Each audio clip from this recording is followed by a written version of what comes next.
because we kicked off the ballot initiative to get women's reproductive health care on the ballot. Across the state of Missouri, the Missouri for Constitutional Freedom group launched their initiative petition signing in various events across the whole state, and several thousands of people signed on that very first day. And so we are very excited to get that process moving, despite what the state Senate was doing yesterday and the ridiculous conversations that were going on there. We are very excited for Missourians to be able to have a voice in this conversation. Of course, this week on the floor, we were, as Democrats, very excited to see the representatives' tax credit for childcare. This is something that we've been working on for a very long time. Obviously, a very bipartisanly supported bill, so we are happy to finally get something done out of here that's going to help everyday Missourians. Hopefully, the Senate takes that up. And we've had some really great bills on the Democratic side moving through committee, and so I actually brought some representatives here to talk a little bit about some of the bills that they have seen, and so I'm going to hand it over to Representative Quade to highlight one of her bills. Yeah, this week I had... Can you maybe stand in the middle? Absolutely. Thank you. I'm going to switch up. This week I had a Bill 2402. It was heard in the Emerging Issues Committee. It will allow judges to offer a dissolution of marriage to women who are pregnant. Currently, Missouri state law doesn't allow this, and it's for presumption of paternity reasons and child support reasons, but it was brought to my attention that in a domestic violence situation, this could be an extremely difficult time for a person, and the need to get divorced right away is often the case for some folks. So I've offered this bill. I think we had a great conversation in committee last night, and I look forward to seeing it move. In committee last night, Representative Ani, did you get the feeling that it could be a bipartisan issue? Absolutely. I do think it could be a bipartisan issue. I think that everyone recognizes the need to support folks who are in a difficult situation, and I think we had some good questions and good discussion. So I would say on top of that, we have had various bills moving. The Crown Act is something that we have been, members of the Democratic Caucus have been sponsoring for a very long time, and that had a very successful hearing this week.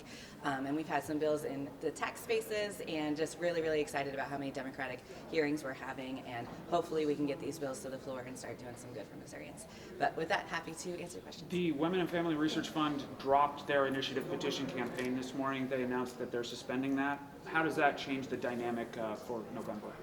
I had not heard that yet, so thank you so much for notifying us of that. You know, I think it's a good thing. Oftentimes when you have conflicting initiatives going, it can be confusing. It's obviously very expensive. I think the general consensus here, having met with everybody involved in all of these conversations, people want access to the doctor, and they want to be able to control their own reproductive health care and all health care, and don't want politicians deciding things for them when it comes to their own personal health. And so I'm glad to see that we can be unified moving forward with one initiative, and I know Missourians are excited, so glad to hear that. I want to talk about child care. A couple questions on it first. First off, I know this is something that the Democratic Party has pushed for a very long time. Today when we took the vote, though, we saw roughly 40 Republicans vote no on child care when we know it's costing the state billions of dollars.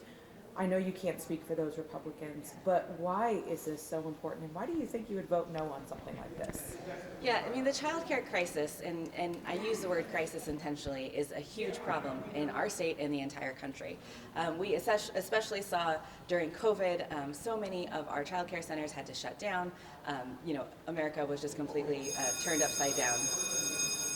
Thank you. There's going to be one more. No. Are there only going to be one? Just the one. Okay, sorry. Told you. I've got it memorized. Okay. But childcare is not only an issue just for working moms trying to get to work. This is a huge economic problem.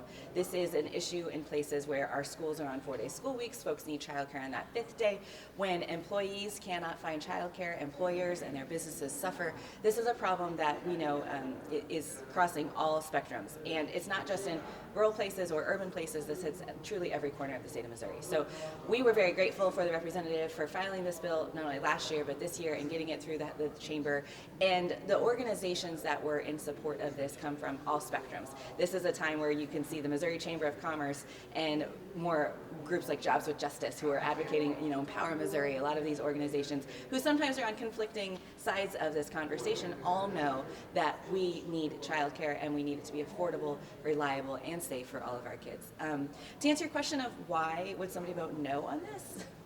You know, I think, again, I cannot speak for the Republicans who voted no on childcare support in our state, but I think that it goes back to the larger conversation that we're having in Missouri, unfortunately, right now, where the Republican Party is very divided.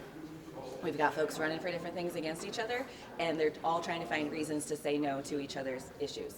Why on this one, I can't speak to that, but I think it's just a further explanation and showing of how divided their party is, even on an issue that is so nonpartisan, that everyone needs help with, that we're hearing from every corner of our state. They still can't be unified in voting for something so simple, and that's something that the governor also is asking them to do. So it is unfortunate. I want to talk about, because you filed a bill this week that also has to do with not only childcare but seniors too. Now, I know that this bill already passed, but over on the other side of the building, Senator Lauren Arthur is carrying this bill. So I don't know if you're going to work with her to add in your senior part of it. Can you talk about that? Yeah. So I did file a bill dealing, again, with tax credits for folks, and not only just looking at early childhood as we need to, children, all the way through, and then looking at seniors and people with disabilities. We're calling it the caregiver tax credit. So we know that there are so many Missourians right now that not only are struggling with childcare issues, but are often taking care of their loved ones because they cannot afford a facility, because one isn't available to them. We've seen closures happening for our nursing homes across the state, and this is a huge need for everyone. And oftentimes people will either have to quit their job to take care of this loved one, or they are, spending money beyond what they are capable of doing, and it's really becoming problematic for Missourians. And so I wanted to file a bill that addresses both of these at once, and I think that it is something that, again, impacts everyone. And we also have a lot of households that are stuck in the middle paying for both, and so how are they surviving, right? And this is another bucket where bipartisanly we can work together to help everyone, and shouldn't be a fight that we're having. To your question of will we work with the Senate to try to get this over there, absolutely. Every opportunity that we will see to add on people with disabilities and seniors into this conversation for caregiving, we absolutely should. Last night, the Senate Republicans voted against having exceptions for rape and incest in the state's abortion law. Do you guys have any response to those votes?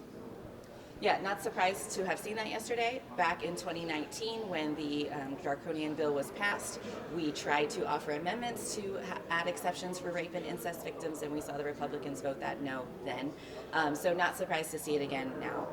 This is just a continuation of the conversation that we have been saying for a very long time, that these bills are too extreme. And you can talk to Republicans, independents, Democrats, folks who have no political affiliation, and they will agree with you that that piece of this conversation is just too much. It was unfortunate, some of the things that were said on the floor regarding victims and how these things should be celebrated. And I just want to say to those folks who are victims themselves, who heard some of their elected leaders saying these atrocious things on the Senate floor, that I am sorry that we are still having this conversation in 2024. You had mentioned that you're excited about the other abortion rights campaign starting to collect signatures this week. Are House Democrats planning on being involved in that process? Or can you tell me a little bit more about what you expect what role you plan on playing in the campaign? Yeah, so the Missourians for Constitutional Freedom is a separate entity from the Democrats, and is made up of a whole lot of folks who probably don't identify as Democrats, because this is not a partisan issue. However, of course, the House caucus, and I know my colleagues on the other side of the building very much are in support of this, and we're going to do everything we can to get this across the finish line. But I will say that this is we know that Secretary of State Jay Ashcroft is going to challenge this every step of the way. He already has. He's already put quite a bit of delays in this. So when it comes to the signature gathering, we know he's going to challenge and try to stop it yet again. And so what our biggest priority is making sure that this is done exactly as it should, with every T crossed and every I dotted, every person who's collecting signatures being trained, and that we're doing this all in the right ways that absolutely possible. And so in terms of us being, leaders in this, we are not the face of this conversation. The House will return to order. Everybody would remain calm.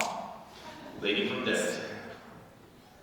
I'm sorry, lady. This is going to go on. Yeah, that's good. Okay. Thank you guys so much. We'll just, thanks, guys.